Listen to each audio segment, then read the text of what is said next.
So from your perspective, future of athletics, future of kids getting into it, pathways, ranking systems, being an athlete in the sport, long career, what changes would you propose? What do you see needs addressed? What do you think is actually going to, one, improve current results, but two, more importantly, sustain results over a long period of time, like we said, so that you can still get kids coming through and we're not just basically lighting the ship on fire and watching it sink currently? Yeah. I think, I guess a few things. With the world ranking system, I feel like the athlete earns that sort of invitation per se, to qualify, but it has to get approved by the federation.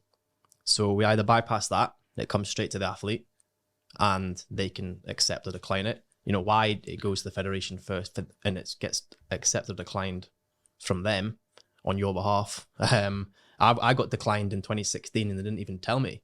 I qualified for the World Indoors in 2016, and I got an email that night saying you've qualified for the World Championships in Portland and Oregon, but we've declined it on your behalf. And I'm like, what the hell? I'm like, why? It doesn't make sense.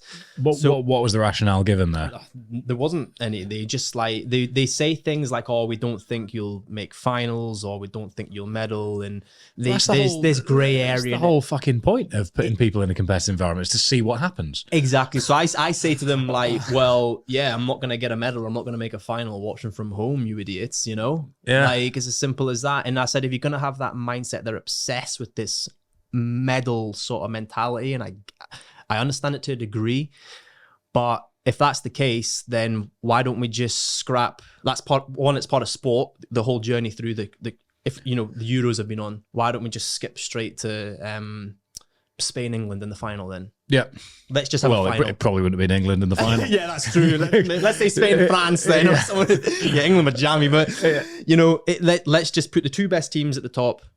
Or an athletics world, let's just, for the 800 world final, let's just put the top 8 in the world and let them race. And that's it. Let's scrap everything else. Let's scrap the qualifying rounds. Let's scrap the trials. Let's scrap semi-finals. Let's just go straight to the final, and let's do that. And that will destroy the sport, because that is boring. That is not sport. No one wants to see that. People want to see journeys. They moan relentlessly. They say, "Oh, we need to do more to develop the sport. We need to rebranding. We need to market it right. Blah blah blah. Netflix, we've got this," and and it's just like, come on, you need personalities, scrapping with each other. Exactly. Storytelling, and one of the great things about the 800 and 1500 and is the tactics involved. It's like it's anyone's game.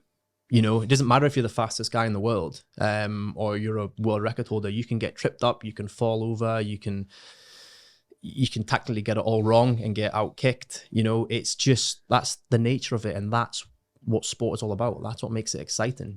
And they're taking that away just by saying, "Oh, we don't think you'll medal." It's like, but people, these people that are making these decisions, are like they've never even ran. People are making decisions in the 800. I've never even ran the 800 before.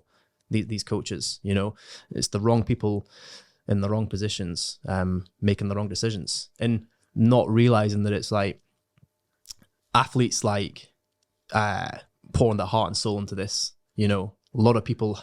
I've been in a very I'm very fortunate to be in the position I've been in terms I've been someone that's has had contracts and had various sponsorships and been looked after very, very well. I've built my whole team up myself, but I've done it my own way, but I've been very, very lucky. Other athletes haven't been in the position that I've been in, and they're getting their dreams completely destroyed as well from people that have got no right to do that and have got no understanding for any sort of athlete well-being or anything, let alone the financial sort of situation as well. We if you don't perform in the summer or anything, we're losing money every year, because you're pumping everything in. You're making an investment from physio to training camps to everything, and you do it because you're like, it's fine, it'll come good.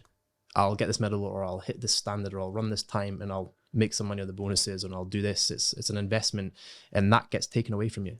And these coaches, these people, these blazers, I like to call them, do not understand that. Great example currently in your world, Josh Kerr and Ingebrigtsen. Yeah. Look at the TikTok beef. Yeah. They're not involved. Other people are editing it. Other people are doing it, but people are interested in what are they doing. Yeah. Yeah, they're the two best in the world scrapping against each other. Yeah. So within the context you just described, it's Messi and Ronaldo arguing over who's the best. Yeah. But they haven't, since their first competition, that hasn't happened. That's taken years of experience, racing, marketing understanding, and people in the background to develop them into people that can be edited by people on the other side of the world to be marketed on TikTok, and therefore people care. How did we get here? Weird. But I think that the crux of it is the loss is getting bigger and bigger every year with this tactic. Yeah. It's not working. It's not working at all. And I think it's bottlenecking athletes. So I'm assuming, just for clarity on one thing, when you refer to athletes on funding, I'm assuming most athletes that aren't on funding are the ones that are either self-funded, still working full-time, or have contracts that are keeping them ticking over. Yeah.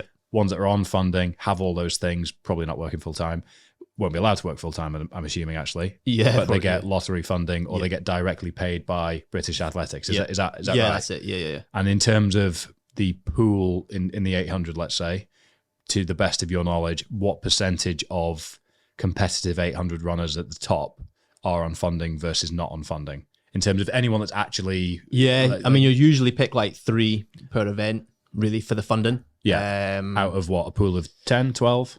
Yeah. I mean, it just depends on how well everyone's doing, I guess, in the country at the time. But that's all performance related. Well, a bit performance related, but also who you know as well. So you can essentially be representing an organization salaried or for free, based on the decisions and where they channel the funding. Yeah. We have to sign things every year. Every time we make a team, we almost have to sign, you have to sign your image rights away. You have to sign various things away to basically compete for your country and for your federation, and stuff that you if you read the small print, you're like, that's not right. If you don't sign it, they won't pick you. So it's like, what do? You know, you want to stand up and be a martyr, or do you want to represent your country and just think, you know what, this is bullshit, but I'm going to go and race?